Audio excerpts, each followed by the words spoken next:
তাড়াতাড়ি আদা শেষ করে যাবাই নামাজ পড়তে যাবে।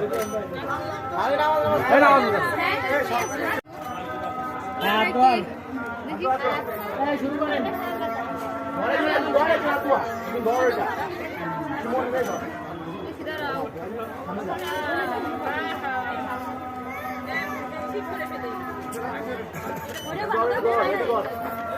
এই জন্য বলছিলাম যে এটা একদম বসে, আপনি এই পাশে বসেন,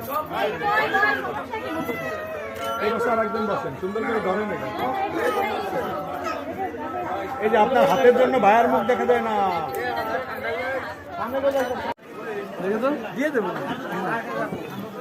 যদি এত কষ্ট হয় দিয়ে দিই। চেয়ার বাজে মানে বড় কয়টা